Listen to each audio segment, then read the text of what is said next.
Hi, I'm Natalia. Welcome back to my channel. If you're new here, I do fashion design and sewing videos.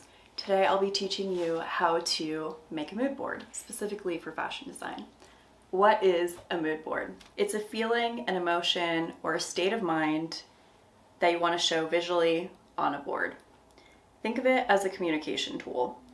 When someone else sees the board, they understand what it's all about. A mood board can help you organize your thoughts to help you design a collection. Step one is the research. I recommend going to a library, a museum, an art gallery, go take pictures outside, do all that before you go on the internet and look for inspiration, and before you go on Pinterest or social media to look for inspiration. Social media and Pinterest, they serve you up an algorithm. You want to find something that you personally think is cool, not what the algorithm is telling you is cool or what other people are telling you is cool. I like to go to the library because you can just walk around, browse, pick different books that look cool, and I feel like it can give you a more unique perspective.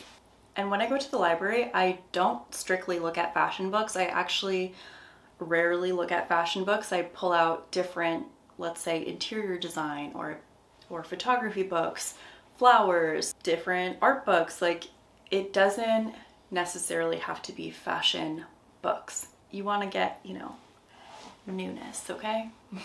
I was browsing the Architectural Digest book and I found this one photo of this building with shadows, just these shadows of leaves like on the building, and the photo was in black and white, and it just looked like the most romantic summer getaway. I don't know, it just, the feeling, the vibe it gave to me was just very romantic summer. From that photo, I started just doing some initial sketches just to get the creative juices flowing. After that, I went home and I started looking on Pinterest for floral shadows to continue the little theme that I have going on in my mind. The floral shadows, that image just felt very romantic to me. So I'm going into step two with theme. I start to develop a theme. I start thinking about those like little things that are romantic. Morning breakfasts, silk ivory sheets, hot cup of coffee. To me, like, those little things that you do with your partner are just super romantic. And I just started to develop a theme. Step three, I continue my research. I started to look for those things that I just listed. Step four is to arrange the photos. I saved all the photos to my computer and then I went into Photoshop and I started to categorize them by what they were. So I put all the warm floral shadows together, and then I put the paintings together, and I put the sculptures, photos of the sculptures together.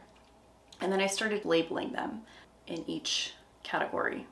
Number five is color story. I picked out those best photos from each of the mini groups that I did, and I put those together and started to develop a color story. I used the eyedropper and I picked out specific colors that I liked from the photos, and I arranged them neatly on the bottom. I personally like my mood boards to be very simple and very minimal with a lot of white space because it helps me interpret it easier. But if you prefer to fill up the entire page with photos, or you want to arrange the photos in a different way, a different composition, you want to make the photos larger, feel free.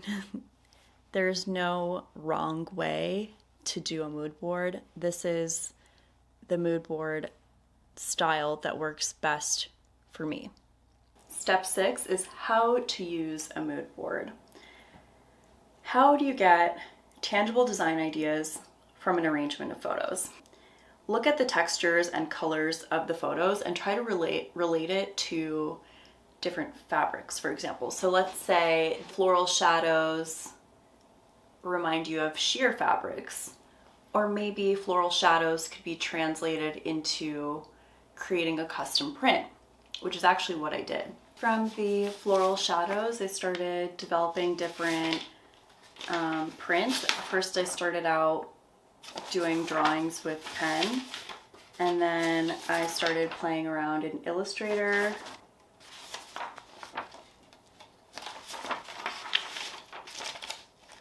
You get the point. I started to do some sketches in my Fashionary sketchbook. Use code Natalia10 for 10% off your Fashionary order. Little quick plug. But as you can see, I just did like some quick sketches. I started writing my ideas out. So for romantic, I was like, okay, romantic to me could be silk, satin, charmeuse. It could be sheer, it could be floral, it could be ruffles. I'm not necessarily going to use all those ideas in the collection, but I write them down. A breakfast in bed, that's a small little thing that's romantic. I start to think of what could that be? Maybe it could be robes, maybe it could be men's button downs, maybe it could be the color of the silky white sheets. Then I go to floral shadows. What could that be? That could be prints, it could be burnout velvet, it could be cutouts, it could be a top stitching detail. There's like a lot of different areas that you can explore. So I just like to write them all down. And for the season, spring, summer, I wrote down what would you want to take if you're going on vacation. You'd want to take a dress for the day, a dress for the night, shorts, maybe a light cardigan or a light jacket. Just do like a decent amount of sketches. Look at the photos that you chose and see if maybe there's seam lines or different silhouettes that you can pull from for inspiration. And that is how to create a mood board. If you have any questions, please let me know, comment down below. And yeah, I'll see you in the next video. Bye.